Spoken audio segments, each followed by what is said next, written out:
Bonjour Bruno van Steenberg. Tu es directeur de Kalani Home, une marque belge de linge de maison bio-équitable.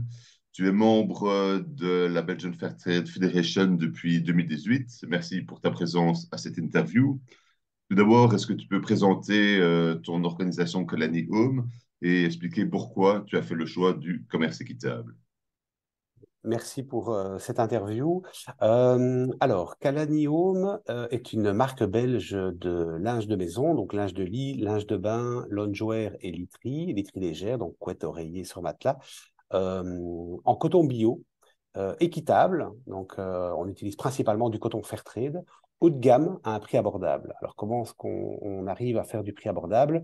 Simplement, quand on a analysé le marché avant le lancement de Kalani en 2016, on s'est rendu compte qu'entre le bas de gamme pas cher, on va dire des supermarchés, et les produits haut de gamme, durables ou non durables, les prix faisaient souvent x4, x5, x6, x7.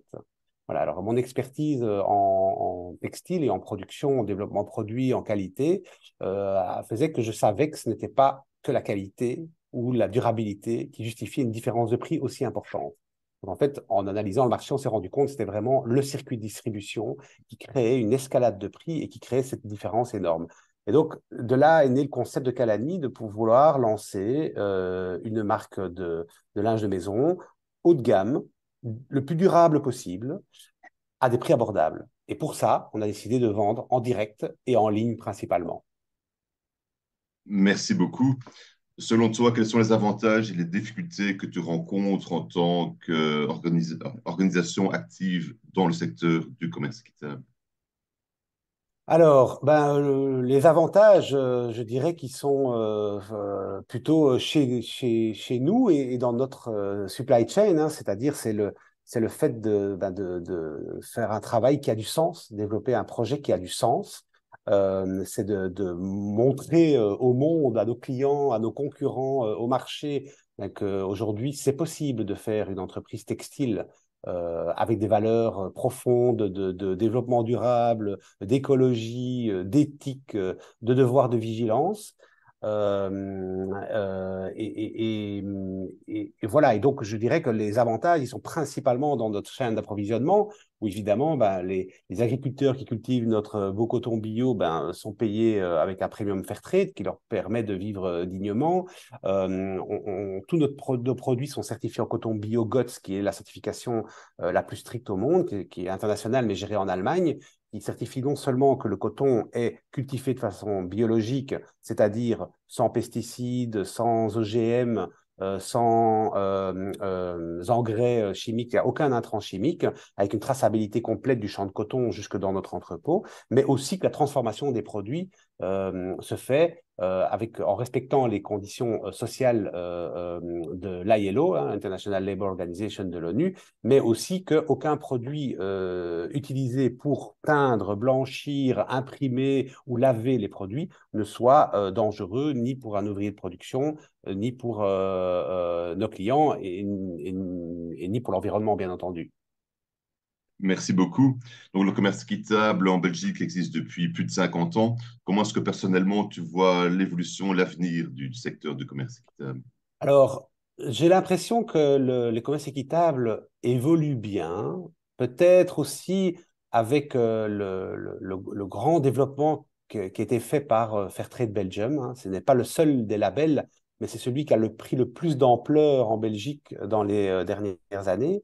Donc, on se rend compte que pour les consommateurs, en tout cas pour un certain type de produit, peut-être plus facilement pour du café, du chocolat, du cacao, les gens reconnaissent le logo et vont se dire, à choisir, je vais préférer prendre un produit Fairtrade qu'un produit non Fairtrade.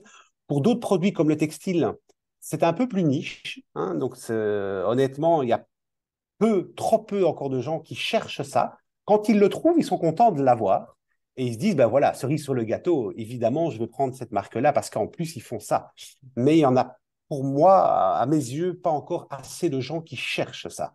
Donc, il y en a, mais ça reste une niche. Donc, on a encore du travail à faire tous ensemble dans la fédération que pour avoir aussi bien un plaidoyer au niveau gouvernemental, mais aussi une éducation du marché des consommateurs et des personnes sur le fait qu'aujourd'hui, On ne trouve pas tout en fair trade ou en équitable, mais on peut trouver beaucoup de choses, mais parfois il faut juste un petit peu chercher.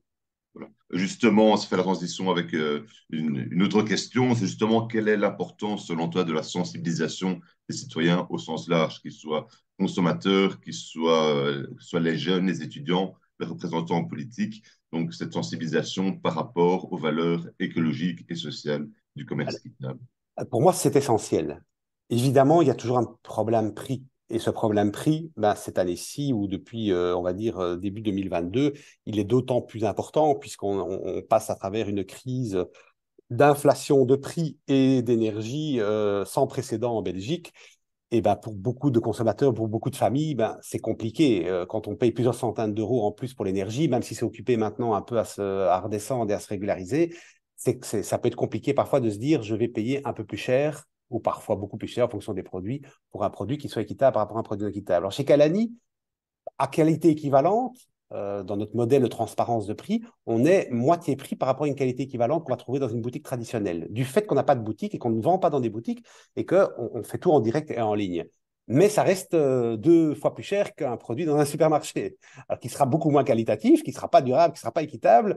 Mais voilà, donc on est au milieu, mais ça ne parle pas à tout le monde. Donc, c'est certain que, voilà. Alors maintenant, on est aujourd'hui le 2 juin. Je viens de lire dans la presse que le Parlement européen, donc 2 juin 2023, hein, le Parlement européen vient de voter cette semaine la loi CSRD, donc la loi sur le devoir de vigilance, qui doit encore être signée par la Commission européenne. Mais ça, c'est un point fort parce que c'est terminé de fermer les yeux. Alors évidemment, cette loi européenne ne va s'appliquer dans les États membres que dans 2 à 4 ans. Elle va s'appliquer dans un premier temps aux grandes entreprises, avec beaucoup d'employés et un très gros chiffre d'affaires, donc pas encore à toutes les PME, mais ça va un peu rebattre les cartes parce que si les grands sont obligés de faire mieux d'un point de vue de leur devoir de vigilance, les petits vont suivre aussi.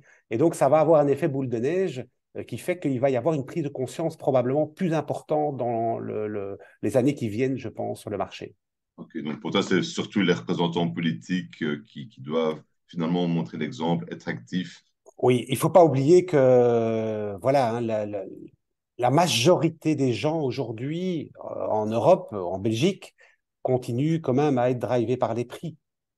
Quoi que ce soit qu'ils achètent, en hésitant entre 2 produits, ils vont prendre toujours le moins cher et ne réfléchissent malheureusement pas encore assez à tout ce qu'il y a derrière, comment les produits sont fabriqués, où est-ce qu'ils sont fabriqués, avec quel label, est-ce que l'entreprise est sérieuse, est-ce qu'elle fait du greenwashing, est-ce qu'il y a de l'authenticité. Voilà, ça reste encore aujourd'hui une niche de personnes qui n'est pas encore suffisante. Mais je pense que là, l'Europe a décidé maintenant de faire en sorte que l'Europe doit réfléchir comme ça. Tout le monde. Ça va prendre un certain nombre d'années. Ça va faire un certain nombre d'années pour atteindre tout type de produit, toutes les marques, toutes les entreprises, tous les consommateurs. Mais maintenant, la ligne directrice est menée. Il y a le Green Deal, on a la loi sur le devoir de faire du reporting non financier qui arrive. Il y a la taxonomie sur les banques, il y a la loi sur le devoir de vigilance. On voit bien que c'est dans toutes les directions et le secteur textile est considéré comme étant un des secteurs à risque par l'Union européenne. Et donc, il fait partie des secteurs prioritaires sur lesquels ils vont serrer les boulons et faire en sorte qu'on ne puisse plus faire comme avant. Voilà. Donc, ça ne va pas tout résoudre, mais en tout cas, on va dans la bonne direction. Parfait, merci. Euh, Comme tu le sais, donc la Fédération belge du commerce équitable a lancé en 2022 le projet Fair Trade Schools et Universities. Il y a pas mal de jeunes étudiants qui nous écoutent. Est-ce que tu aurais un ou plusieurs conseils à donner finalement à ces jeunes entrepreneurs ou entrepreneurs potentiels qui voudraient se lancer dans un projet de commerce équitable? Oui, je pense qu'aujourd'hui, quand on crée un produit, alors les services, c'est moins d'actualité par rapport au commerce équitable, mais en tout cas dans les produits, il est possible aujourd'hui de réfléchir à fabriquer quoi que ce soit comme produit. Qu'on parle d'un smartphone, de rames de papier, de nourriture, de boissons, de textiles, de meubles, quoi que ce soit peut être produit de façon équitable. Il faut juste le vouloir. et le faire comme ça. Et c'est plus facile de le faire en commençant que de transformer un business existant. Alors pour les entrepreneurs, ben, il vaut mieux réfléchir à ces questions-là avant de se lancer, plutôt que de se dire on commence comme tout le monde en faisant, en produisant n'importe quoi, n'importe où, n'importe comment, et puis de se dire après 10 ans, tiens, maintenant qu'on a réussi, j'aimerais bien essayer de faire les choses un peu mieux. Et là, ça devient compliqué parce que le positionnement prix, il est déjà fait, la clientèle, elle est déjà habituée, les produits, les fournisseurs, ils sont existants, les collaborateurs, ils sont là. Et transformer une entreprise existante, c'est plus compliqué, c'est plus lent, c'est plus difficile que de démarrer correctement. Parfait. Est-ce que tu as d'autres messages à faire passer? Je dirais, n'ayez pas peur d'investir dans des produits qualitatifs, bio et équitables. Le fair trade peut parfois coûter un petit peu plus cher, pas toujours, pas dans le cas de Calani, mais dans le cas pour certains autres produits. Mais c'est souvent un investissement. C'est un investissement dans sa santé, c'est un investissement dans le monde, c'est un investissement vers les gens et la planète. Et parfois, c'est un investissement pour soi-même aussi. Parce que si je prends le cas des produits Calani, ils sont peut-être 2 fois plus chers qu'un produit de supermarché, mais on va le garder beaucoup plus longtemps. Donc, le coût à la nuit, il est inférieur à un produit de supermarché ou d'une grande enseigne bleue et jaune. Donc voilà, il faut parfois réfléchir aussi, pas seulement au montant qu'on débourse au moment où on achète le produit, mais aussi à la durée de vie du produit et la qualité qu'on va avoir sur le long terme. Le commerce équitable, c'est ça aussi.